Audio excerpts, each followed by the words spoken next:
अच्छा, कौन कौन सा टाइप्स आप लोगों को बता चुके हैं ये बताइए। इन्फ्लेशन में कौन कौन सा टाइप आप लोगों को समझा चुके हैं?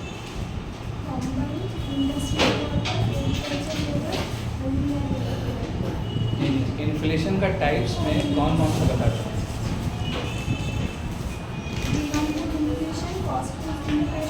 और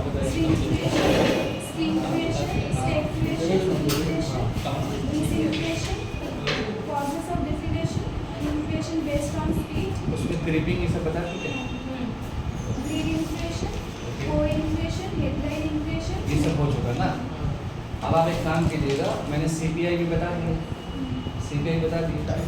अब एक मेरा जो पार्ट बचा है WPI, मतलब wholesale price index.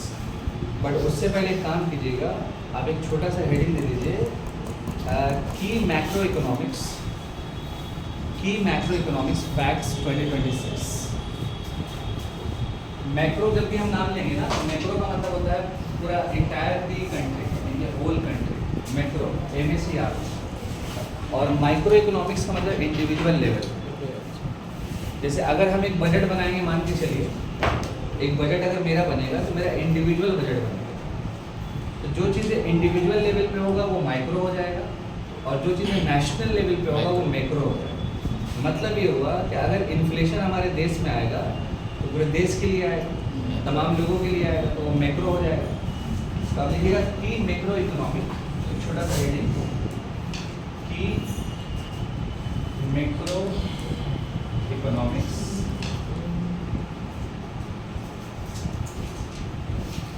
Data facts 2026। ठीक है, 2026 में इसको लेकर के मतलब की मैक्रो इकोनॉमिक्स डेटा फैक्ट्स 2026, मतलब 2026 में अभी करंट में इन्फ्लेशन क्या चल रहा है उसके बारे में हम यहाँ पे बताएंगे। तो पहला आप लिख लीजिएगा इसके अंदर डेटा, लेटेस्ट CPI मतलब consumer price index, headline inflation, headline inflation, ये कितना हो जाएगा परसेंटेज? तो लिखिएगा 3.93%। ये डेटा हम आपको दे रहे हैं मई 2026 में। यानी करंट में जो इन्फ्लेशन है हेडलाइन में, मैंने हेडलाइन आपको बता दिया है टाइप्स में, मैंने कोर बता दिया, हेडलाइन बता दिया, सब कुछ बता दिया। तो 3.93%। अच्छा, उसके बाद सुनिए, अच्छा इसी CPI के अंदर एक और रिपोर्ट्स आता है जिसका नाम है कंज्यूमर, देखिएगा आप लोग, consumer food price index. Consumer food price index मतलब इसी CPI के अंदर एक और छोटा सा एक इंडेक्स आता है जो फूड को लेके होता है, ओनली फूड्स, यानी कि फूड्स में क्या महंगाई चल रहा है देखा जाए तो। कंज्यूमर फूड प्राइस जो इंडेक्स है, तो मई 2026 में इसमें जो महंगाई था वो था 4.78%। ये आप देख लीजिएगा, कंज्यूमर फूड प्राइस इंडेक्स में मई 2026 में जो इन्फ्लेशन था वो 4.78%। ठीक है, ठीक है।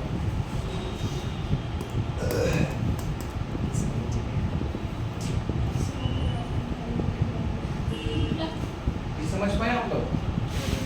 ये नहीं समझ पाए? समझ बोलिए हाँ या ना बोलिए। हाँ। उसके बाद आपका नेक्स्ट, अब इसके नीचे एक लास्ट लिख लीजिएगा, RBI inflation, RBI inflation target.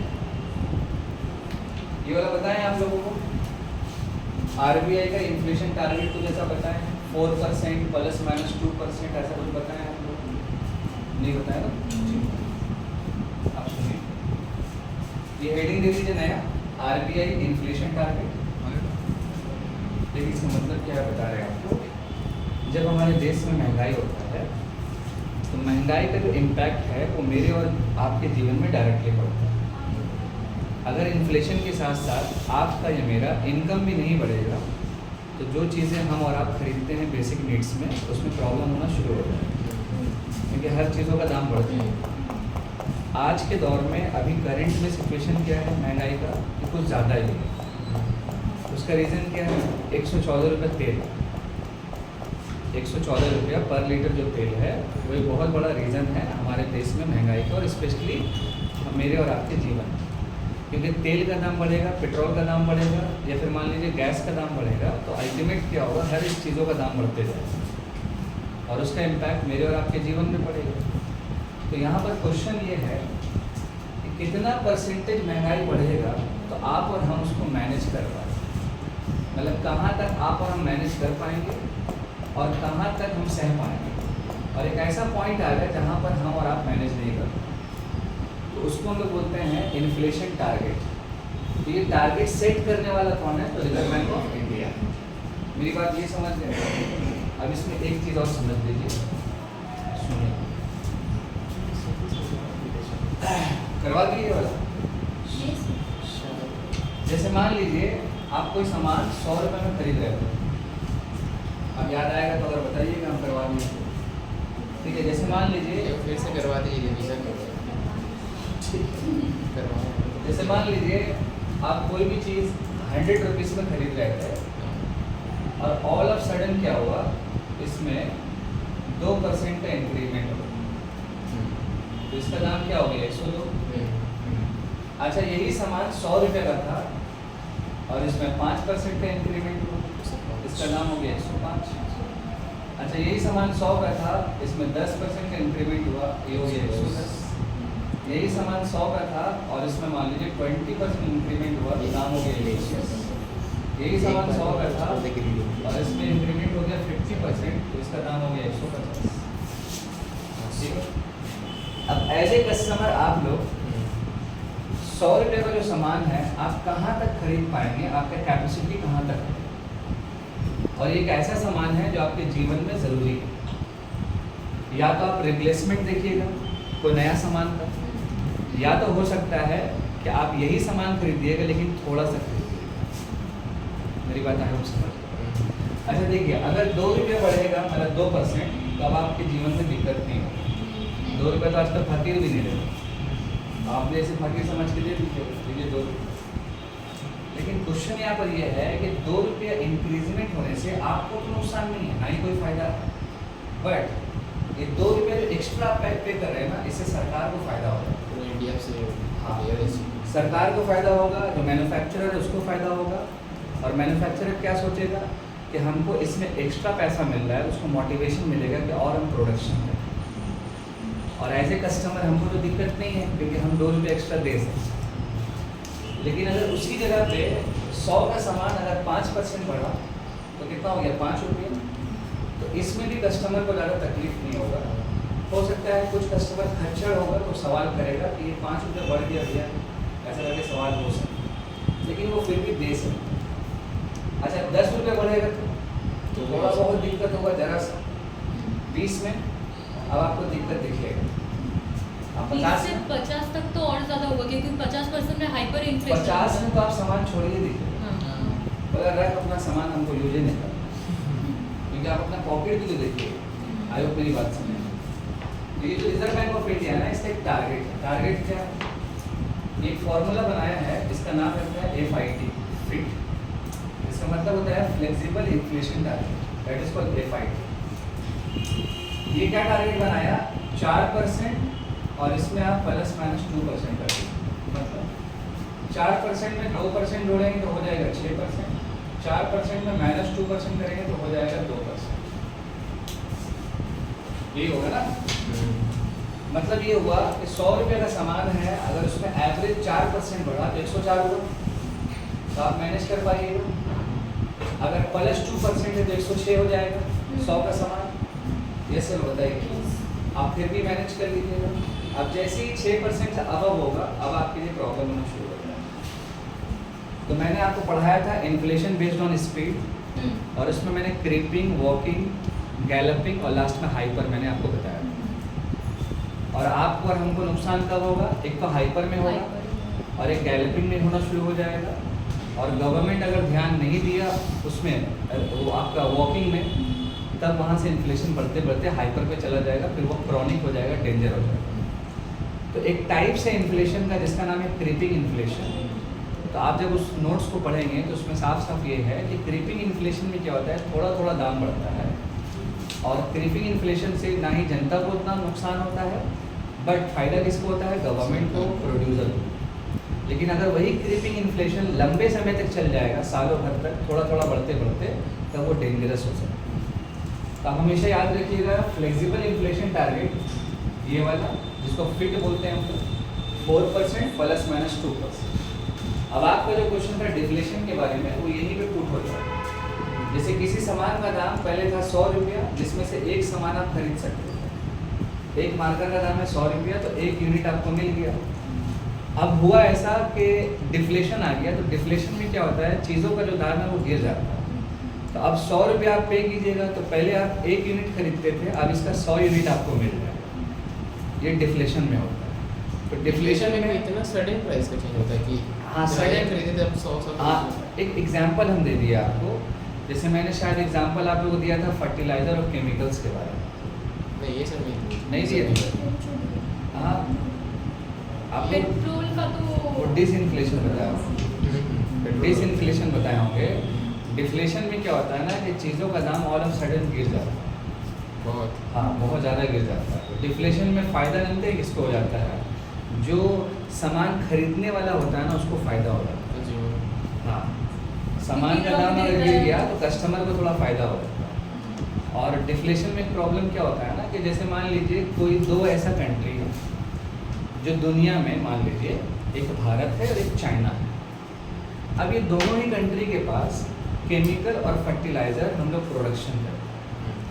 अच्छा, हम जितना ज़्यादा प्रोडक्शन करेंगे तो उतना ही ज़्यादा हम कंज्यूम करके जो बचेगा उसको एक्सपोर्ट कर देते हैं, मतलब उसको बेच देते हैं। तो इंटरनेशनल मार्केट में जो भी सामान अगर बिकता है, तो मान लीजिए एक बेच रहा है भारत और एक बेच रहा है मान लीजिए चाइना, तो दोनों का प्राइस भी देखा जाएगा। क्योंकि कंट्री अगर आपसे सामान खरीदेगी तो पहले प्राइस भी तो देखेगी, फिर क्वालिटी देखेगी। तो पता ये चला कि चाइना का जो केमिकल और फर्टिलाइज़र है वो बिकता है कितना में, तो 25 रुपया एक कंटेनर, एग्जाम्पल के तौर। ये चाइना का बताया, ठीक है। अच्छा, भारत का जो बिकता है, इंडिया का, वो बिकता है कितने में, 30 रुपये। और आप लोग सोचिए ऐसा कि आप लोग कंट्री है खरीदने वाले, हम तो एक्सपोर्ट कर रहे हैं, हम बेच रहे हैं, तो बताइए कौन किससे खरीदेगा? ज़्यादातर चाइना से खरीदेगा। क्यों? क्योंकि वहाँ पे 5 रुपये कम पड़ता है। समझ पाए? अब यहाँ पर चाइना का डिमांड अगर बढ़ेगा मान लीजिए, तो इंडिया का तो नुकसान हो जाएगा। इंडिया का जो एक्सपोर्टर होगा उसको दिक्कत होगा कि नहीं होगा? तो अब इंडियन एक्सपोर्टर को जब दिक्कत होगा तो वो लोग भी क्या करेगा, दाम को कम करेगा। कम करेगा। अब ये दाम को कम करके मान लीजिए 30 से कर दिया, बचा है 25। अब ये दोनों तो बराबर हो गए। कंपटीशन। अब ये डिपेंड करता है कि हम किससे सामान खरीदेंगे, या तो चाइना से या तो फिर भारत से खरीदेंगे। अब अचानक क्या हुआ, चाइना में डिफ्लेशन आ गई। डिफ्लेशन का मतलब क्या बताया, दाम का गिर जाता है। तो जो 25 का सामान था हो गया 15, डिफ्लेशन आते वक्त। तो अल्टीमेट बताइए लोग अब किससे खरीदेगा? चाइना से। तो नुकसान इसको हो जाएगा कि नहीं हो जाएगा? चाइना को तो नुकसान होगा, लेकिन उसके साथ साथ हमारा एक्सपोर्टर को भी नुकसान होगा। और ये अगर चीज़ें 6 महीना साल भर तक चला तो चाइना की इकोनॉमी, एक जो सेक्टर है ना, वो कोलैप्स कर जाएगा और उसके साथ साथ हमारा भी चला जाएगा। तो डिफ्लेशन में ये बहुत बड़ा प्रॉब्लम है। मेरी बात आगे समझ। कभी कभी डिफ्लेशन आएगा कैसे, मतलब कभी कभी जो चाइना होता है ना, वो किसी कंट्री को डुबाने के लिए, नुकसान देने के लिए अपना भी नुकसान सह लेता है। नहीं समझे? जैसे मेरे को आपको डुबाना है, तो हम थोड़ा डूबेंगे और आपको भी लेकर डूब जाएंगे। तो चाइना थोड़ा बदमाश कंट्री है, वो कुछ कभी कभी ऐसा करता है।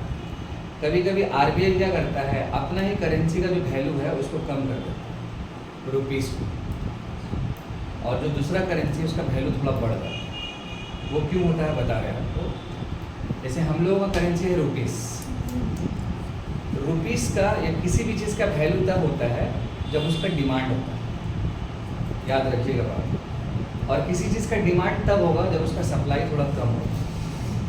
मतलब ये हुआ कि जो चीज़ आप मार्केट्स में खरीदने वाले हैं, अगर वो अवेलेबल है तो आप उतना वैल्यू नहीं दीजिए। अब जब तब जाइएगा, देखिए तो अवेलेबल है, 2 घंटा बाद में ले लेंगे। लेकिन वो चीज़ें अगर बहुत कम रहेगा तो आपका वैल्यू वहाँ पर देना शुरू कर देंगे। जैसे एग्जांपल के तौर पर गोल्ड हो गया, गोल्ड का वैल्यू है कि नहीं बताइए, क्योंकि उसका उतना ज़्यादा अवेलेबिलिटी नहीं रहता है। अगर आप देख समझ के चलेंगे तो उसी तरह से अगर रुपया जो हमारा है, आरबीआई क्या करेगा, मार्केट से रुपया थोड़ा कम कर देगा, रुपीस का जो होता है ना सर्कुलेशन वो थोड़ा कम कर देगा। तो अब लोग क्या ढूंढेगा, रुपया ढूंढेगा, यहाँ से डिमांड उसका बढ़ेगा। तो कोई चीज़ का वैल्यू बढ़ाना तो सप्लाई उसको रोकती है, और कोई चीज़ का वैल्यू अगर गिराना तो सप्लाई बढ़ा देती है उसकी।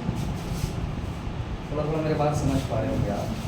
तो डिफ्लेशन होने का बहुत सारा कारण होता है, अगर वो कारण है तो आप लिख सकते हैं डिफ्लेशन में, हम कारण ही बता सकते हैं।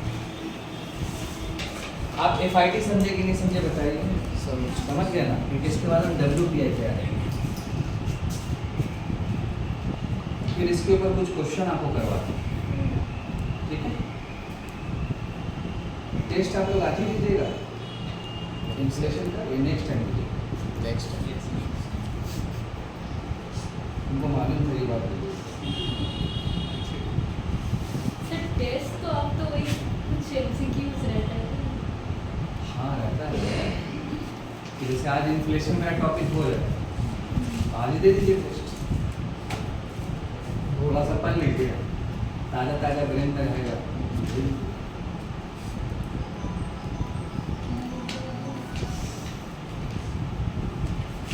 देखिए अगर बोलिएगा तो नेक्स्ट लिखिएगा एक छोटा सा पॉइंट, हेडिंग क्या है क्या और ये हेडिंग रहेगा reason for deflation. Reason for deflation लिख लीजिए, ये वाला बता दिए, ये वाला लिख दिए ना आप लोग, इन्फ्लेशन टारगेट को लिख दिए होंगे। अब आप लिख लीजिएगा रीजन फॉर डिफ्लेशन, और इसमें आप लिखिएगा पहला रीजन क्या है, तो decrease in aggregate demand, decrease in aggregate demand. Aggregate का मतलब होता है टोटल, ओवर, ठीक है। Decrease in aggregate demand. दूसरा आप लिखिएगा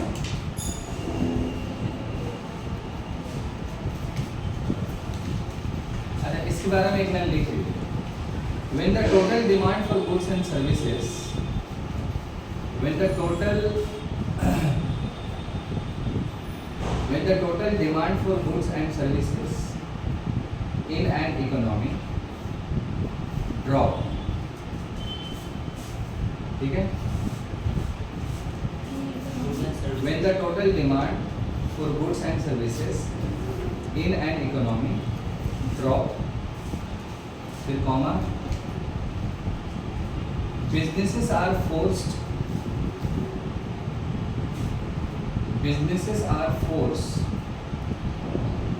to lower their prices, businesses are forced to lower their prices to attract customers,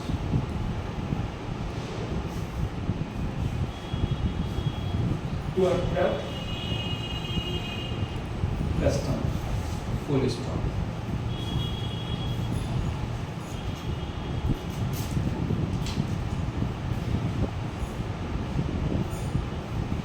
एक और रीजन लिखिएगा, decline in consumer confidence,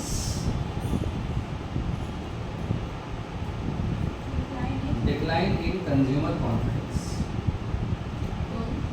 confidence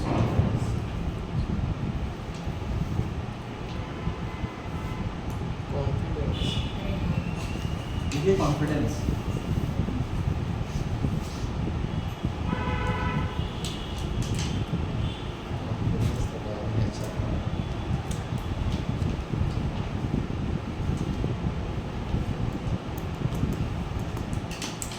लिखिएगा ड्यूरिंग इकोनॉमिक, इसी के अंदर का पॉइंट, मतलब वो कंज्यूमर कॉन्फिडेंस में एक पॉइंट लिख लीजिएगा, during economic uncertainty, UNCER TAINTY, ठीक है, कॉमा लिखिएगा, comma, people fair job loss, people fair job loss, full stop. Fair की फियर?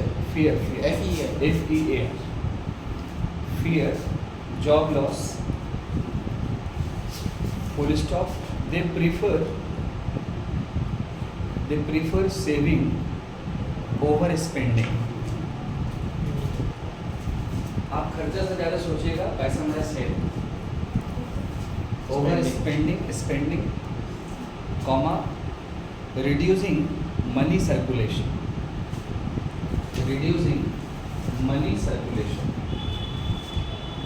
Full stop. अब आपका अगला हेडिंग हो जाएगा WPI wholesale price index.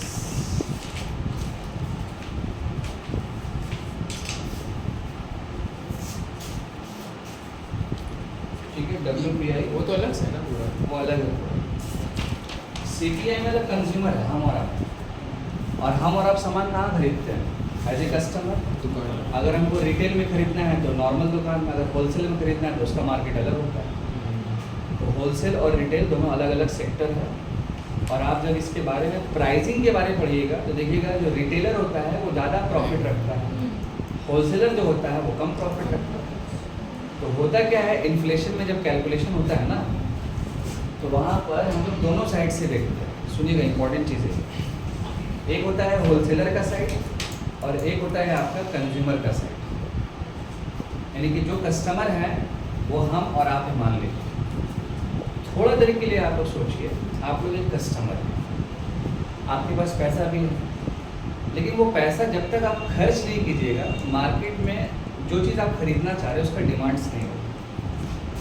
Yes no बताइए। जैसे आप लोगों के पास पैसा है, दुर्गा पूजा का समय है, आपको खरीदना है कपड़ा।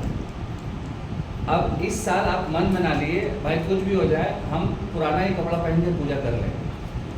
तो अगर आप मन बनाए तो आप जैसा लाखों कस्टमर मन बना लेगा तो बताइए क्या प्रॉब्लम है? जो डिमांड्स होना था कपड़ों का वो तो नहीं हो पाएगा। तो अगर वो रिटेल शॉप में डिमांड नहीं होगा तो ना ही होलसेलर में होगा, ना ही मैन्युफैक्चरर को होगा। ये तो चैनल है ना पूरा, ये तो चैन है पूरा। तो किसी भी इकोनॉमी में जो सबसे इम्पोर्टेंट होता है वो कंज्यूमर होता है, कस्टमर होता है। और डिमांड्स कौन करता है? हम और आप करते हैं। जैसे दुकानदार अगर शॉप ओपन करके बैठे हुए हैं वो किसके इंतज़ार में रहता है? कस्टमर से। अब कस्टमर के पास पैसा ही नहीं रहेगा तो बताइए जाएगा? तो डिमांड्स तो नहीं होगा। तो इसीलिए जब हम लोग इन्फ्लेशन का कैलकुलेशन करते हैं तो दो तरीके से होता है। एक होता है कंज्यूमर के साइड से, एक होता है होलसेलर के साइड से। अब जैसे मान लीजिए ये एक रूम है, इसमें विंडो है, फैन है, मोबाइल स्टैंड सब कुछ है, आप जिसमें बैठे हुए हैं चेयर है। हर एक चीज़ का कुछ ना कुछ तो प्राइस होगा। यस नो बताइए। हो सकता है कि जिस चेयर में आप बैठे हुए हैं उसका प्राइस था 2012 में एज फॉर एग्जाम्पल 400 रुपये, एग्जाम्पल के तौर। 2025 और 26 में लेटेस्ट अभी बात करेंगे तो इसी चेयर का दाम 1000 रुपये। तो बताइए 600 रुपया बढ़ा। तो ये तो एक आइटम हुआ ना। आपके बॉडी पे जो कपड़ा है हो सकता है कि यही सेम कपड़ा आज से 2 साल पहले दाम कुछ और था, लेकिन 2 साल के बाद दाम बढ़ा तो उसमें भी फिर इन्फ्लेशन होगा। फ़ैन जो ऊपर चल रहा है कोई ना कोई कंपनीज का होगा। 2 साल 10 साल पहले कुछ और दाम था, अभी करंट में कुछ और है। 3 आइटम तो हम ऐसे जोड़ा दिए आपको, कपड़ा, चेयर और फैन। ऐसे और भी बहुत सारे आइटम होगा, हाँ या ना बताइए। तो जितना ज़्यादा आप आइटम का कैलकुलेशन कीजिएगा उतना ज़्यादा आपके पास डेटा आएगा और उससे उतना ज़्यादा आपको पता चलेगा कि अलग अलग सेक्टर में कितना इन्फ्लेशन हुआ है। ये बात समझ पाएंगे नहीं समझ पाए? तो जब हम लोग CPI का कैलकुलेशन करते हैं ना, कंज्यूमर प्राइस इंडेक्स का, तो उसमें टोटल जो आइटम्स लिया जाता है कैलकुलेशन में वो 908 लिया जाता है, यानी कि 908 CPI के अंदर 908 आइटम मतलब AC, फैन, फ्रिज, ये तमाम चीज़ों को मिला जाता है। जो भी खा रहे पी रहे, कपड़ा लगता सब कुछ। अभी उसका एक टेबल हम बना देंगे, टेबल बना देंगे, वहाँ से क्वेश्चन आता है। और जब WPI का कैलकुलेशन आप कीजिएगा तो वहाँ पर जो टोटल नंबर ऑफ आइटम है वो 697 है, यानी कि 697। तो बताइए दोनों में आइटम किस में है ज़्यादा? CPI। तो इसीलिए आपके पेपर में क्वेश्चन आता है कि दोनों में डेटा आपको मिल रहा है इन्फ्लेशन का, लेकिन जब इन्फ्लेशन कंट्रोल किया जाता है कौन करेगा कंट्रोल? RBI या भारत सरकार। तो अब ये जो एजेंसीज है वो कौन से डेटा को देखता है जिससे पता चलता है कि इन्फ्लेशन कितना क्या है और कैसे कंट्रोल किया जाएगा। तो आरबीआई जो डेटा को देखता है वो सीपीआई के डेटा को देखता है। अब सीपीआई के डेटा को क्यों देखता है? क्योंकि उसमें नंबर ऑफ आइटम बहुत ज़्यादा है, एक्सपेंशन है, तो उससे क्या होगा, ज़्यादा समझ में आता है कितना महंगाई है। और सीपीआई को देखने का एक और रीज़न क्या है, वहाँ पर कस्टमर है, क्योंकि कस्टमर जब तक डिमांड नहीं करेगा तब तक कुछ नहीं होगा। यहाँ तक आप समझ पाएंगे तो बताएंगे, सारे लोग समझ पाएँ कोई दिक्कत नहीं है। अब हम WPI पे पहले कंप्लीट करके फिर टेबल बना देंगे। पहला तो आप लिख लीजिएगा की फैक्ट्स अबाउट WPI, की फैक्ट्स अबाउट WPI, ठीक है। हाँ, WPI का कुछ इंपॉर्टेंट फैक्ट्स, क्या क्या फैक्ट्स है? पहला फैक्ट्स आप लिख लीजिएगा WPI में बेस ईयर, WPI का बेस ईयर कितना है? 2011 और 12, ये वाला। अभी कुछ अपडेट हुआ है, वो अपडेट अभी हम करवा देंगे। ये पुराना बेस ईयर है। बेस ईयर का मतलब समझ में आता है? एनीवन बता पाएंगे व्हाट इज बेस ईयर? जब स्टार्ट हुआ, हाँ स्टार्ट हुआ। हाँ, बेस ईयर एक्चुअल में होता है जैसे आप लोग यहाँ पर पढ़ाई कर रहे हैं, कितना दिन हुआ पढ़ते हुए? 2-3 महीने। 2 से 3 महीना, 3 महीना मान के चल रहे। आज है जून महीना, इससे पहले 3 महीना आप चले जाएंगे। जब आप डे 1 में यहाँ पर आए थे, कंपैरिजन करता है 2011 से 2025 तक का। हाँ। इसको भी ये भी अब कराया है शायद। ये भी करवा दिए हैं वो वालों ने। 2011 से कंपैरिजन करता है भूल गए 2025। हम कहाँ हैं। सुने नेक्स्ट शायरी, हवा चलते हैं तो पत्ते टूट जाते हैं। वाह, ये शायरी बहुत अच्छा है। छोड़िए ठीक, बाद में वही बोलेंगे। बेस ईयर का मतलब ये होता है एक रेफरेंस ईयर जिसमें ये पता चलता है कि आज से 10 साल पहले क्या था और करंट में क्या चल रहा है। मतलब 2012 में या 11 में जो चीज़ों का दाम था, अभी 25 और 26 में, 26-27 में कितना है। जैसे आप यहाँ पर पढ़ाई करने के लिए 3 महीना हो चुका, तो जब आप डे 1 में आए थे तो डे 1 का मामला अलग होगा और अभी डे 90 का मामला अलग होगा आपके साथ। तो आप अपने आप को ग्रो करने के लिए पीछे ही ना देखिएगा कि हम कहाँ थे और अभी कहाँ पे हैं, तब ना आगे अच्छा कीजिएगा। तो वही चीज़ बेस ईयर का होता है कि जो चीज़ें ऑलरेडी हो चुका है उसमें क्या था और करंट में क्या चल रहा है। आई होप समझे। अब इसमें कुछ ना कुछ अपडेट हुआ है, तो फिलहाल तो अभी आप ये लिख लीजिए पुराना डेटा और अपडेट वो भी बताएंगे आपको। तो पहला हो जाएगा बेस ईयर 11 और 12। अच्छा, WPI का जो डेटा बनाता है, इतना सारा डेटा जो बनाएगा कौन? तो लिखिएगा रिलीजिंग बॉडी, रिपोर्ट बनाने वाला एजेंसी होगा ना जी, रिलीजिंग बॉडी। तो लिखिएगा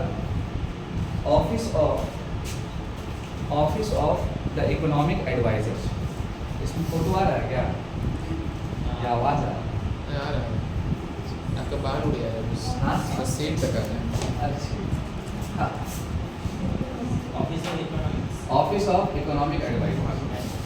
इसमें स्मार्ट लग रहे हैं? लग रहे, बोलिए ना। हाँ सर। मुँह अच्छा कर रहे, मजाक कर रहे यार। ठीक है, हम लोग कहाँ से स्मार्ट लाए? Office of the economic adviser और कॉमा देके आप लिखिएगा, कॉमा देके एक डिपार्टमेंट का नाम DPIIT, DPIIT, ये डिपार्टमेंट्स का नाम है, ठीक है। अच्छा, ये कौन से मिनिस्ट्री के अंदर आता है? तो कॉमा देके लिखिएगा ministry of commerce and industry, ठीक है, ministry of commerce and industry. तो अगर आपसे क्वेश्चन आ जाएगा कि बताइए WPI का डेटा कौन रिलीज करता है? Ministry of commerce and industry, department DPIIT और ऑफिस ऑफ इकोनॉमिक एडवाइजर। अब आप लीजिएगा छोटा सा heading basket structure, basket structure, ये बास्केट स्ट्रक्चर। बास्केट स्ट्रक्चर का मतलब ये हो गया कि इसमें कितना नंबर ऑफ आइटम हम लेके चलते हैं।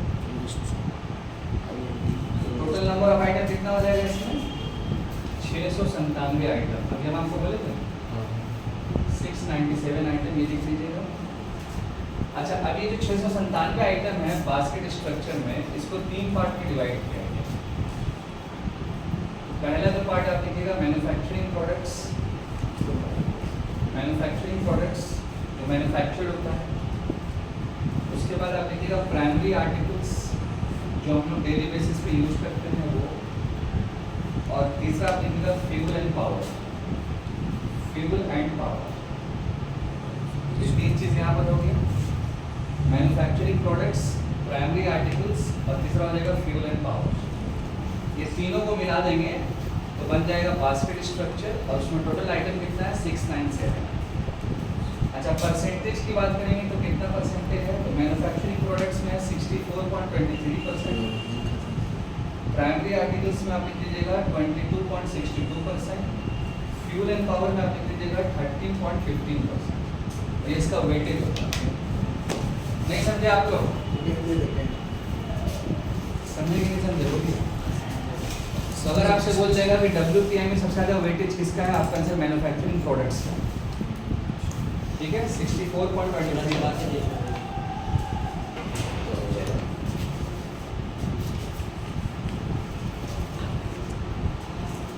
अब आप एक छोटा सा हेडिंग दे दीजिएगा, रिसेंट चेंजेस, मतलब रिसेंट्स में क्या क्या चेंजेस हुआ, वो आपका करंट अफेयर हो जाएगा WPI।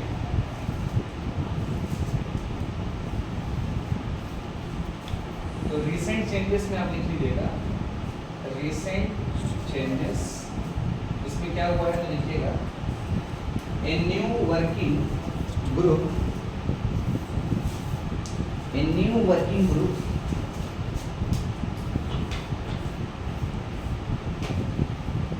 working group led by LED, led by a new working group led by NITI Aayog, NITI, NITI Aayog member, ठीक है, नीति आयोग मेंबर, इसका नाम है रमेश चांद, रमेश चांद, नीति आयोग मेंबर रमेश चांद is working to revise,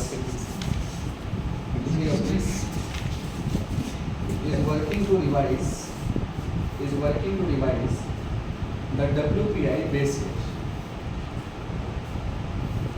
is working to revise WPI base rate। मतलब ये पहले बेस रेट कितना था WPI का 2011। अभी रिसेंट में चेंज हुआ।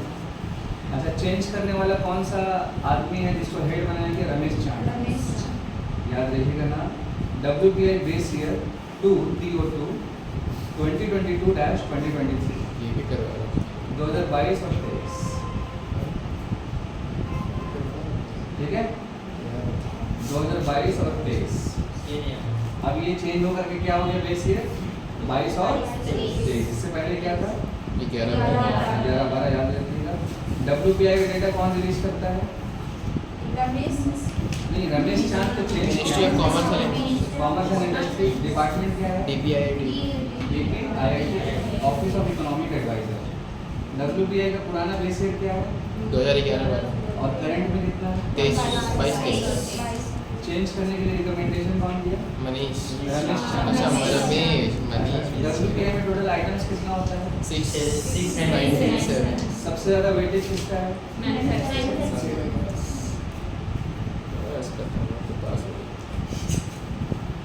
समझ गए तो?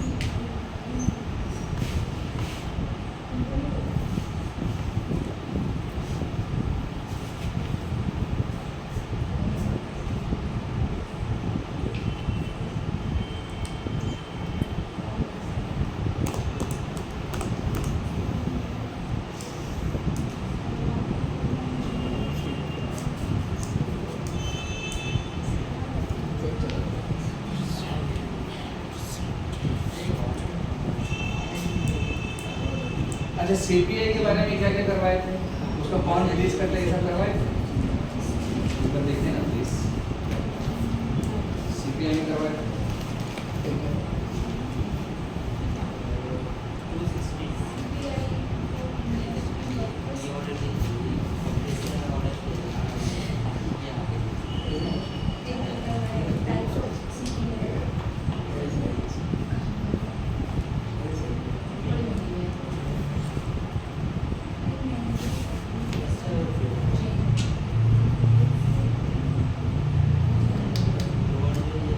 CPI basket कराते और types of CPI में वही CPI combined नहीं सीपीआई को रिलीज कौन करता है, ये सब करवाए थे। सीपीआई कंबाइन ये सब रिलीज नहीं करवाए थे। नहीं CPI for industrial worker वो labor bureau base या CPI for industry workers. तो सीपीआई को रिलीज कौन करता है, नहीं करवाए।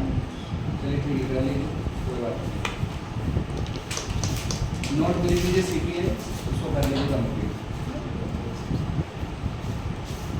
ठीक है। डब्ल्यूपीआई करवाते हैं।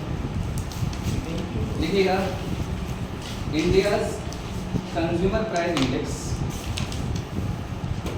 CPI CPI. बहुत कुछ करवा दिए, जो चीज़ बचा अभी इसमें करवा दें।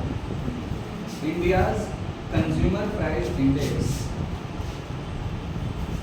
Is compile by CPI. Combine सबसे मेन है, ठीक है। कंबाइन आप लिखवाए थे ना, कंबाइन रूरल प्लस अर्बन, तो ये उसी के बारे में बताया।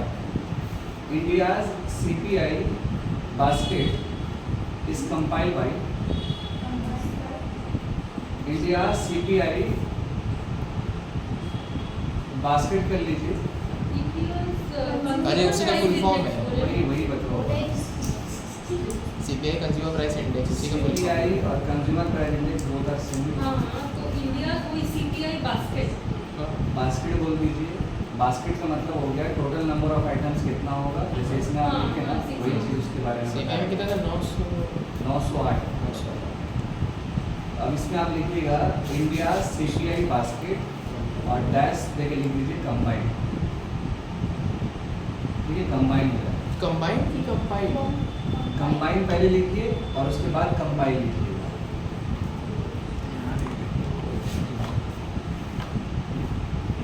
India CPI basket combine compile by the national statistical office.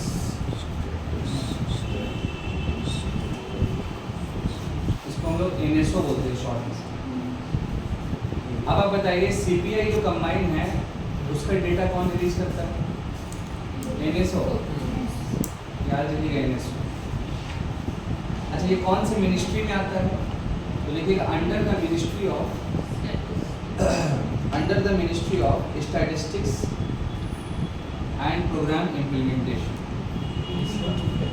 Statistics ये स्टैट्स एंड प्रोग्राम इम्प्लीमेंटेशन। अब आप बताइए कि सीपीआई कंबाइन का डेटा रिलीज कौन करता है, under the ministry of statistics उसके बाद एंड प्रोग्राम इम्प्लीमेंटेशन, इसको हम लोग मॉस्फी बोलते हैं शॉर्ट।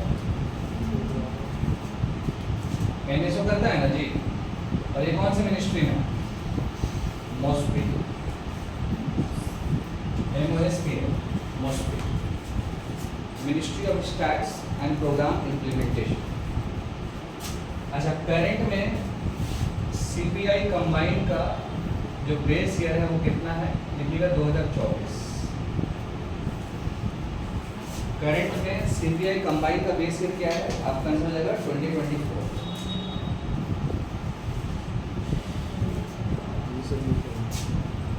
ठीक है, कितना निकल सकता पहले पहले जो बेस ईयर था 2012 था, अभी बदल के हो गया 24। अच्छा पहले जो आइटम था 908 था, अभी वो बदल करके और अलग हो गया। तो हम आपको अपडेटेड चीज़ बता रहे हैं। लिखिएगा the basket measures the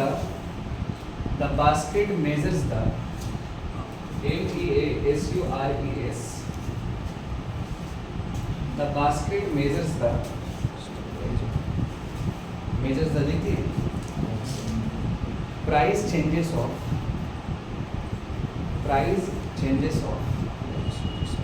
358 358 specific items 358 specific item across 12 division, different type का डिवीजन है 12, ठीक है, 12 डिवीजन है और 358 आइटम बेसिक। अब आप हेडिंग दे दीजिएगा consumption division and approx rate. Consumption division and approx rate.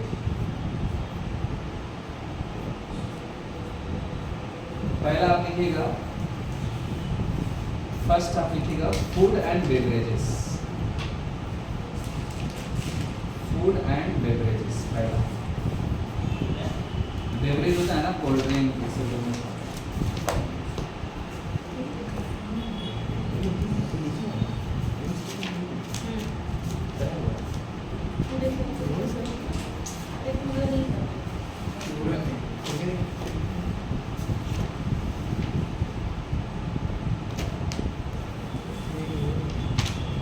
वही नोट में खाली नहीं लिखा है कि dominate weight of food and beverages 36.77%। ये लिखा है नहीं।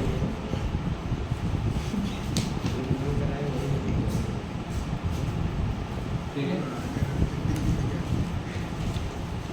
फूड एंड बेवरेजेस का जो परसेंटेज है लिखिएगा 36.8%। ये सब लिखेगा आप लोग? अभी चेंजेस हुआ है ना, करेंट अफेयर हो रहा है, बोले आप, वरना हमको तो मालूम है कि करवा दिया। बस एक ही लाइन लिखा है। हाँ, जो भी करवाए, ये अपडेट्स हम कर रहे हैं ना। अब हम लोग जो सरकार को पगला है, पहले कितना था सर? 36.77। पहले कुछ और होगा डेटा, अभी कुछ और होगा। अभी क्या? आपको बता रहे 36.8%।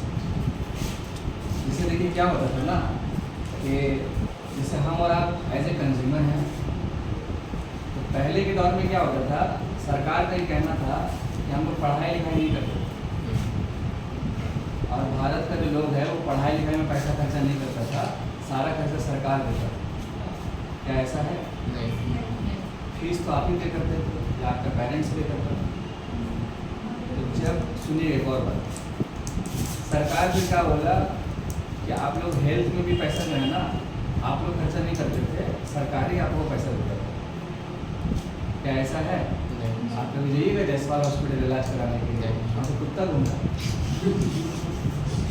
अल्टीमेट कहाँ जाइएगा? प्राइवेट में जाइएगा, खर्चा तो आपके पॉकेट से होगा। तो जब हम इन्फ्लेशन का कैलकुलेशन करते हैं तो जो मेन चीज़ था उसको हटा दिया। जैसे आप लोग का सैलरी 10,000 रुपया एज फॉर एग्जाम्पल, अब वो 10,000 में कितना भी खराब है, आपको एजुकेशन और हेल्थ में तो पैसा देना ही होगा। वो तो बेसिक्स उसको छोड़ पाइएगा। तो मान लीजिए पहले किसी स्कूल का फीस था 400 रुपये एज फॉर एग्जाम्पल, महंगाई बढ़ के फीस हो गया 1,000 रुपये। कितना बढ़ा? 600 बढ़ा। तो बताइए 600 जो बढ़ा वो आपके जेब से जाएगा कि नहीं जाएगा फीस? तो सरकार जब कैलकुलेशन करता था ना इन्फ्लेशन का, तो एजुकेशन को रख भी नहीं किया उसके अंदर, लेकिन एजुकेशन में तो खर्चा कर रहे आप। दूसरा आ जाइए हेल्थ के पास, कितना भी कोई भी कुछ होगा, हेल्थ में तो खर्चा होगा। बीमार पड़ेगा, जाएगा डॉक्टर के पास, ज़्यादा बीमार होगा तो हॉस्पिटल चल जाएगा, खर्चा होगा कि नहीं होगा बताइए? तो अगर वो खर्चा होगा तो आपके पॉकेट से जाएगा। तो सरकार उसको भी कैलकुलेशन में नहीं रखा, ना हेल्थ रखा ना एजुकेशन रखा। तो क्या रखा? आप खाना कितना खा रहे हैं, बीड़ी सिगरेट पी रहे कि नहीं पी रहे। फूड और बेवरेजेस का मतलब तो वही है ना, कोल्ड ड्रिंक हो गया, ये सब तो खाते हैं हम। अब फिर अगर आ जाइएगा वो टॉक्सिकेंट्स में, इंटॉक्सिकेंट्स में, वहाँ पर फिर आ जाइए शराब, दारू, बीड़ी, सिगरेट जो खाता है सब, उन सब चीज़ों को रखा गया है, लेकिन आपका हेल्थ को नहीं रखा गया, एजुकेशन को नहीं रखा। मतलब कोई सिगरेट पी के कोई फेफड़ा जलाएगा तो इलाज कराने हेल्थ में लग जाएगा, खर्चा होगा ना। कैलकुलेशन में नहीं रखना। तो अभी जाकर के होश आया, अभी समझ रहे हैं भाई मेरा? आप लोग समझे कि नहीं समझे? बोलिए समझे? तो अभी जब इन लोगों को होश आया है, नहीं समझे आप लोग? नहीं समझे? समझे अभी जब होश आया तो होश आने के बाद आपका पढ़ाई और आपका हेल्थ को भी रखा कि नहीं लड़का लोग पढ़ रहा, लड़की लोग पढ़ रहा, और इन लोगों का खर्चा भी होता है। तो पहला हो गया आपका फूड और बेवरेज 36.8%। उसके बाद आप लिखिएगा गुड्स एंड सर्विसेज। जल्दी जल्दी कर लीजिए, हम भागेंगे पहले तो। गुड्स एंड सर्विसेज, ठीक है? लिखिए भाई, गुड्स एंड, आप लोग बात क्या है कर रहे हैं? हम खाई खाना नहीं खा रहे, 10 रुपया है, खाएं कहीं ना कहीं से मांग चांग के पी जाएंगे। गुड्स और सर्विसेज, इसमें आपका 28%, ठीक है? अच्छा, गुड्स और सर्विसेज में क्या होगा? लिखिएगा ट्रांसपोर्ट, बस का भाड़ा जो आप लोग देते हैं, खर्चा होता है ना जी, महिलाओं को छोड़ के। अभी तक हुआ है सर। अभी तक नहीं हुआ, अभी तक नहीं हुआ यहाँ पे। नहीं, उतना नहीं हुआ है सर। अभी सब तो लालच। ट्रांसपोर्ट के बाद एजुकेशन। अरे बंगाल में ज़्यादातर तो बस है तो प्राइवेट चलाता है, सरकारी बस चलता कहाँ? गिना चुना होगा। आबादी है 14 करोड़, अब बस है 500, उसमें भी आधा आबादी महिलाओं का है। महिला देख के अभी तो बस तो हम तो देख रहे बस में महिला अगर बैठा हुआ है उसमें जाने ही नहीं का है। हमको एकदम ये होगा कि उन लोग फ्री में जा रहे, हमको पैसा देना पड़ेगा। हमसे अगर गप से पैसा ले रहे भाई, पैसा दे। लॉन्ग रूट में फ्री किया है। इन सब करने से ना बहुत नुकसान होता है बजट से, बहुत नुकसान। उसका जो इम्पैक्ट है ना हेल्थ पे और एजुकेशन पे पड़ता है। मतलब इसका मतलब ये होगा कि एक जगह पैसा दिए और एक जगह से पैसा काट लिया। 1000 करोड़ का बजट है ट्रांसपोर्ट फ्री का, 1 साल। अगर वही 1000 करोड़ रुपया मान लीजिए एजुकेशन में दे देता, तो जो माँ बाप एजुकेशन में बच्चों का फीस लगा रहा प्राइवेट में, उसको कम करके पब्लिक इंफ्रास्ट्रक्चर अच्छा हो जाता, सरकारी स्कूल अच्छा हो जाता, अच्छा फैकल्टी है। अरे मेन तो पढ़ाई लिखाई है ना। पूरा भारत में सबसे बर्बाद एजुकेशन बंगाल का है। बिहार तो करेगी, उसको गिनती हम नहीं करते, भारत में नहीं। उसका अलग चलता है। लीजिएगा तीसरा चीज, सॉरी गुड्स और सर्विसेज में क्या क्या है? तो ट्रांसपोर्ट है, 28%, कॉमा एजुकेशन, कॉमा हेल्थ, जल्दी लिखिए प्लीज। उसके बाद आपको हो जाएगा कम्युनिकेशन। कम्युनिकेशन कम्युनिकेशन होता है ना, बातचीत होता है ना। ट्रांसपोर्टेशन अभी जियो का रिचार्ज करेगा कितना लगता है? 320 सबसे कम। 320 रुपया। अरे भाई कहाँ से? 350 लेते हैं। पहले लगता था 299 रुपये, कैसे ना हो? तो 50 रुपये एक्स्ट्रा पॉकेट में जा रहा है किसका? चोर लोग का। अपना बेटा शादी कराया, अंबानी हटाया। तो पहले इसको भी नहीं जोड़ा जाता था, टेलीफोन बिल आप नहीं भरते थे, फ्री में बात। पहले तो जियो में ऐसा सिस्टम था कि आप कोई भी जियो का रिचार्ज करेगा उसमें 5G फ्री मिलता था, और अब एक बन गया कि 350 के ऊपर का रिचार्ज कराना होता है 5G फ्री में दिया बाद में बढ़ाने को। देखिए फ्री का चंदन लगा ले दंदन, ये वो डायलॉग है। शादी से। हाँ, फ्री का चंदन लगा ले दंदन। हम भारत के लोग फ्री का माल में ज़्यादा जाते हैं। तो जो कंपनी है उसका साइकोलॉजी होता है, पहले पकड़ाएगा फ्री, उसके बाद आदत लग जाएगा आपका, फिर दे बाबू पैसा। तो पहले तो छोटका वाला मोबाइल आता था, याद होगा आप लोग, रात भर हेलो चल रहा चल रहा कि अभी तो आदमी बात ही नहीं कर रहा, आज ही जो गया। क्या हो गया? अरे रिचार्ज का भी तो सर छोटा वाला क्या वो बात आता करेगा था। अब 10 रुपये में आता था। आता था, कितना अच्छा रहता था मैसेज वगैरह करने का, कितना ही आदमी वही लोग सोच के करता था, हाँ, 2 मैसेज इम्पोर्टेंट वन से। 3 तो करेगा अभी एक्सपीरियंस। हाँ या ना बोल। लूट लिया है। कम्युनिकेशन और लास्ट में आप लिखिएगा पर्सनल केयर। अरे बाप, लिपस्टिक पाउडर हाँ पर्सनल केयर नहीं होता है, कॉस्मेटिक, आइसनो पाउडर, पर्सनल केयर, ठीक है। इसके बाद तीसरा नंबर जल्दी लिखिएगा हाउसिंग, हाउसिंग हाउसिंग, ठीक है। हाउसिंग हो जाएगा 10%। अच्छा, उसके बाद लिखिएगा क्लोथिंग एंड फुटवेयर, यानी कपड़ा और जूता चप्पल, उसमें खर्चा होता है 6.5%, 6.5। मतलब ये सब वेटेज है, ठीक है। ऐसे कैलकुलेशन जब होता है ना, उसके बाद देखिएगा कितने परसेंट बोला वो? कितना बोला? 6.5। उसके बाद आप लिखिएगा कितना, 5वां नंबर हुआ, 5वां नंबर लिखिएगा फ्यूल एंड लाइट।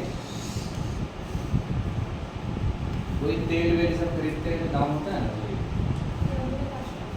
फ्यूल और लाइट, इलेक्ट्रिसिटी 6.8%। उसके बाद आप लिखिएगा sport, culture and recreation.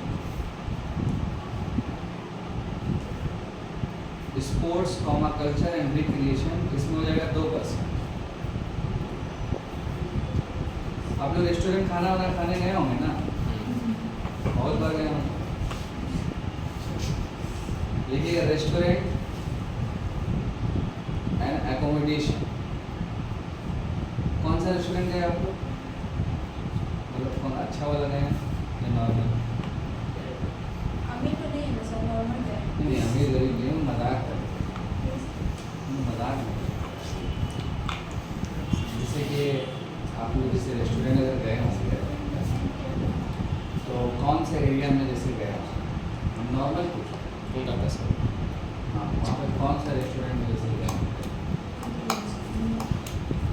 Restaurant और एकोमोडेशन आप हमसे भी पूछ सकते हैं। सर आप तो करिएगा। हाँ हम जस्ट आपसे ये पूछे कि आप लोग जैसे कोई रेस्टोरेंट अगर गए होंगे खाना खाने के लिए, तो कौन सा एरिया में कौन सा नाम उनको होगा ना? मैंने मुंबई में ताज में मुंबई नहीं, कलकत्ता होगा। कलकत्ता एकेडमिक्स वो सब तो जाते हैं। और आप लोग नहीं गए? तो गए ज़्यादा है। हाँ। एक था अरे ऐसे पूछ रहे नॉर्मल, हमको भी आइडिया होगा ना कि वहाँ पर अच्छा खाना मिलता है। कोई आप लोग बताना नहीं, हम थोड़ी पहुँच जाएंगे वहाँ पे। आप लोग कब जाइएगा, नहीं जाइएगा, हमको कब पता। ऐसा मत सोचिएगा आप लोग जाइएगा पीने तो गप सा पहुँच जाए, हमको भी खिला आप लोग, ऐसा थोड़ी होगा। जस्ट पूछ रहे, जैसे पार्क स्ट्रीट जाते होंगे, हाँ, वही बता रहे हैं। तो पार्क स्ट्रीट में बहुत सारे रेस्टोरेंट है ना, नहीं जाते। नहीं बारबी जाते हैं, बारबी बारबेक्यू। 800 रुपये में देता है। हाँ बुफे देते हैं। फ्लरी भी जाते हैं, फ्लरी। हाँ आप ज़्यादा गए लग रहे हैं। आपको इतना थोड़ा पता है, हमें हम तो इकोनॉमिक्स का फैकल्टी है, हमको तो ये सब पता हो गए, कहाँ पर क्या हो रहा नहीं हो रहा, क्या दाम है, ये तो पता करना ही है हम। नहीं बिल्कुल नहीं, हम नहीं। बस सर दाम कुछ क्या करते हैं? दाम तो पता चल जाएगा ना, तो ऑनलाइन ही जाता है। दाम पता चल जाएगा। आपके बंगाल में कौन सा रेस्टोरेंट है, कहाँ पर क्या हो रहा नहीं हो रहा, कौन सा अच्छा है, कौन सा खाना सही रहता है, वो सारा आइडिया है। रेस्टोरेंट खोलेंगे सर? नो जस्ट हम बोल रहे हैं, जैसे आप अगर कालीघाट जाइएगा तो वहाँ पर एक ढाबा है, उसका खाना बहुत अच्छा है, हम इसलिए आपको बता पा रहे हैं। पार्क स्ट्रीट आप जाइएगा, वहाँ एक रेस्टोरेंट है गजीबो रेस्टोरेंट, उसका खाना सबसे अच्छा क्वालिटी है। हाँ गजीबो रेस्टोरेंट ना, हम इतना कुछ बता पा रहे हैं, मतलब ये है कि हम एनालाइज किए हैं। बारबेक्यू 800 रुपये में बोले ना आप लोग, वही का 600 रुपये मिलता है आपका इधर में CR एवेन्यू के पास। हाँ अरे आप लोग बोले ना बारबेक्यू ऐसा कुछ है। देखिए कहने का मतलब ये है ना कि रेस्टोरेंट या आदमी कहीं भी जाता है ना तो ऑलवेज नहीं जाता है, सीजनल होता है, कभी कोई ऐसा ओकेजन हो गया तो चला गया। जैसे पूजा का समय आता है, स्पेशली दुर्गा पूजा, हर रेस्टोरेंट में भीड़ होती है, लोग घूमेगा थोड़ी घर में खाना बनाएगा, तो उस वक्त ये रेस्टोरेंट का डिमांड करता है। कोलकाता में क्या है ना कि खाने पीने का चीज़ों का डिमांड ऑलवेज है। अगर आप हाथी बागान जाइएगा कभी तो वहाँ पर बंगाली रेस्टोरेंट बहुत अच्छा है, कोश मारिएगा कभी गूगल में सर्च, कोश करिएगा, अच्छा रेस्टोरेंट है, बंगाली थाली करिए। हम इसलिए बोल पा रहे हैं क्योंकि हम एनालाइज, चलिए हटाइए। तो उसमें जो खर्चा होता है रेस्टोरेंट और एकोमोडेशन में 2 से 3%, जल्दी कर लीजिए प्लीज, 2 to 3%, समझ पाए। उसके बाद आप लिख लीजिएगा एक और चीज, house hold goods and maintenance, house hold goods and maintenance. जैसे हाउस होल्ड में जो सामान है और उसका मेंटेनेंस में भी खर्चा होता है ना जी, ये होता है आपका 3 to 4%, वेटेज दिया गया है बास्केट में, यस 3 to 4%। उसके बाद आप देखिएगा अल्कोहल कॉमा टोबैको, वो आपका बीड़ी सिगरेट,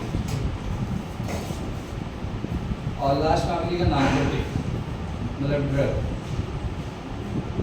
ठीक है, नार्कोटिक ड्रग, इसमें आपका है 2.38%, ठीक है। उसके बाद हेल्थ सर्विसेज, हेल्थ अलग सा, किसी को कोई बहुत बड़ा क्रिटिकल आ गया मामला, इसको अलग से रखा गया है 2 to 3%, हेल्थ सर्विसेज 2 to 3%। और उसके बाद एक और लिखिए ट्रांसपोर्ट अलग सा,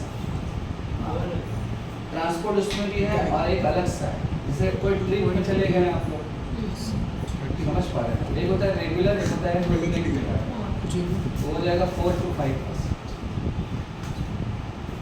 टोटल कितना हुआ?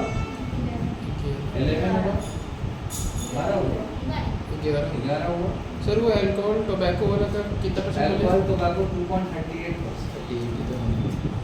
और लास्ट में आप देख लीजिएगा please, personal care and miscellaneous item 2%,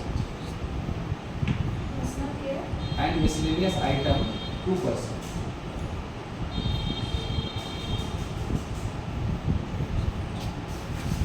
अब ये सारा आइटम को अगर आप मिलाइएगा तब ये आ जाएगा लेटेस्ट का सीपीआई के अंदर कंबाइंड, जिसका अलग अलग वेटेज दिया है। जो भी हमारा आप अपने जीवन में सामान यूज करते हैं, खाते पीते हैं, तमाम चीज़ें इसमें आ जाएगी। तो सीपीआई में क्या है सुनिएगा प्लीज, जैसे डब्ल्यूपीआई में क्या था, 3 बास्केट्स का ग्रुप था, प्राइमरी आर्टिकल, मैन्युफैक्चरिंग प्रोडक्ट्स और फ्यूल एंड पावर या लाइट यूनिट। तो डब्ल्यूपीआई में क्या होता है, ज़्यादातर गुड्स होता है, एक होता है गुड्स, एक होता है सर्विसेज। तो डब्ल्यूपीआई में कैलकुलेशन ओनली क्या होता है, गुड्स का होता है। डब्ल्यूपीआई में ओनली जो कैलकुलेशन है वो गुड्स का होता है, बट जो सर्विसेज है वो सीपीआई के अंदर होता है। गुड्स और सर्विसेज दोनों मिला के इसमें होता है सीपीआई, और डब्ल्यूपीआई में क्या होगा, ओनली गुड्स। ये बात समझ पाए आप लोग? अब आप बताइए कि सीपीआई का डेटा कौन रिलीज करता है, एनएसओ, कौन सा मिनिस्ट्री में आता है? डब्ल्यूपीआई को रिलीज कौन करता है? डब्ल्यूपीआई को रिलीज कौन करता है? कॉमर्स। उसका बेस ईयर क्या है?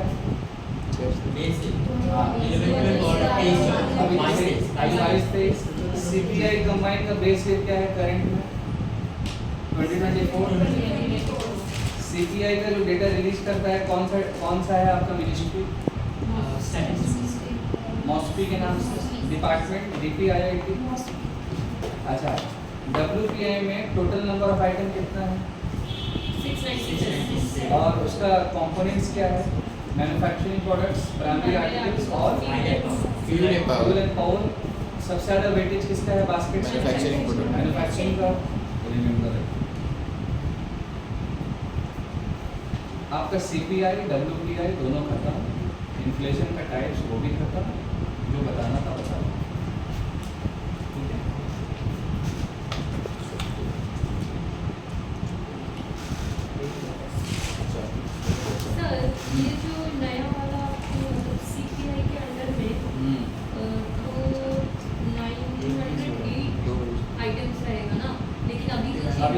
होगी। तो चेंज वाला ही बोलना पड़ेगा। हाँ अभी चेंज ही वाला है। तो वो 350 स्पेसिफिक आइटम और उसके अंदर फिर आपका 12 यूनिट्स का डिवीजन है, 12 डिवीजन। अभी जब ये बोलना आएगा है मतलब 908 अब क्वेश्चन में आएगा उस तरह का, तो वो बोल देगा लेटेस्ट लिख करके बोल देगा। अच्छा ऐसे नॉर्मल अगर आपसे पूछेगा तो फिर वो क्वेश्चन कॉन्ट्रोवर्शियल होता है। मतलब कोई भी क्वेश्चन पूछा जाएगा उसमें प्रॉपर वो दे देगा लिखा।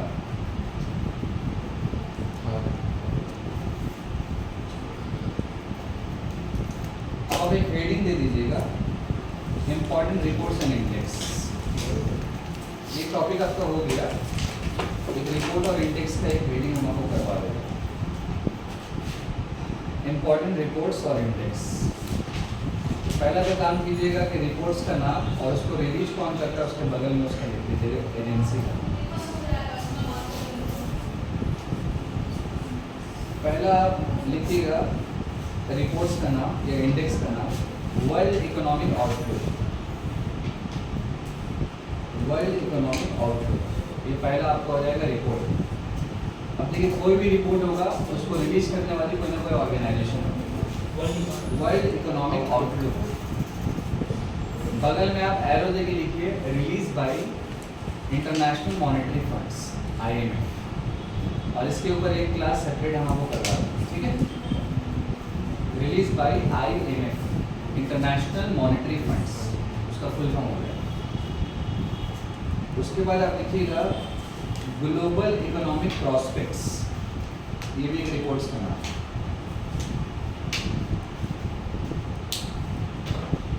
Global economic prospects report. अच्छा इसको कौन रिलीज करता है?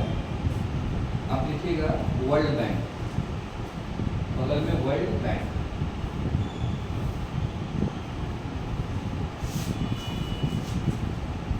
नेक्स्ट आप लिखिएगा तीसरा रिपोर्ट का नाम world investment report. World investment report. अब इसको कौन रिलीज करता है? तो लिखिएगा यूनाइटेड नेशंस डैश देके लिखिएगा dash CTAD capital, CTAD capital.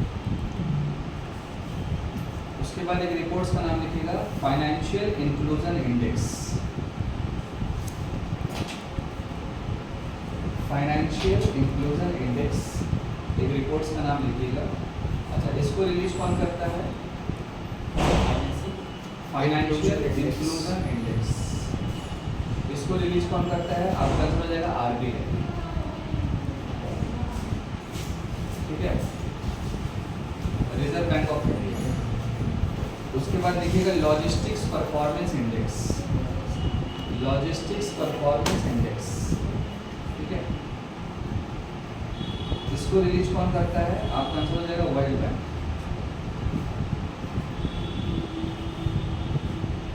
ठीक है। उसके बाद आपका हो जाएगा एक और global remittances report. Remittance REMI, जो बाहर देश से पैसा आता है ना, इंडियन सिटीजन जो भेजते हैं भारत को पैसा, वो रेमिटेंस होता है। REMI TTANCES। ये रिपोर्ट कौन रिलीज करता है? आपका आंसर हो जाएगा world bank sir global remittance report.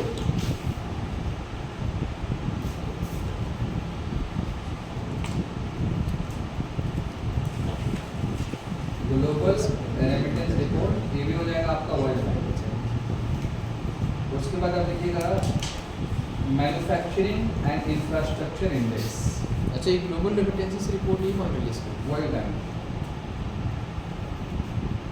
उसके बाद आपका हो जाएगा manufacturing and infrastructure index. Manufacturing and infrastructure index. अच्छा अब इसको रिलीज कौन करता है? आपका आंसर हो जाएगा इसमें NITI Aayog. NITI Aayog AAYOG।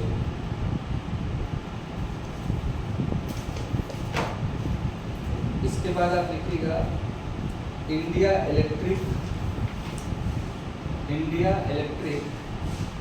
Mobility index. ठीक है, India electric mobility index, India electric mobility index. इसको रिलीज कौन करता है? आपका हो जाएगा नीति आयोग।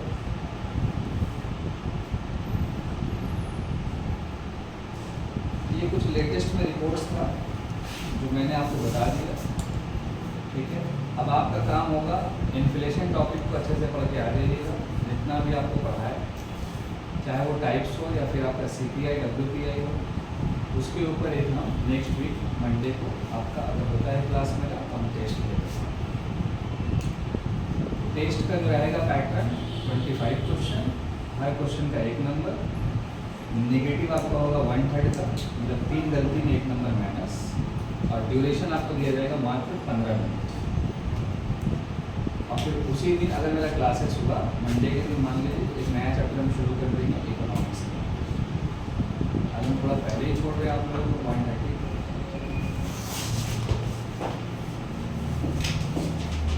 कोई ऐसा क्वेश्चन जिसमें समझ में नहीं आया आप लोगों को, कोई ऐसा डाउट? क्लियर है? जो अपडेट वाला चीज़ है उसको आप अपडेट रखिए, क्योंकि जो टॉपिक मैंने आपको पढ़ाया इन्फ्लेशन, उसमें करंट अफेयर बहुत होता है। और इकोनॉमिक्स में क्या होगा, थोड़ा करंट अफेयर ज़्यादा होता है। एक इकोनॉमिक्स में होता है और दूसरा आपका इंडियन पॉलिटी के अंदर होता है।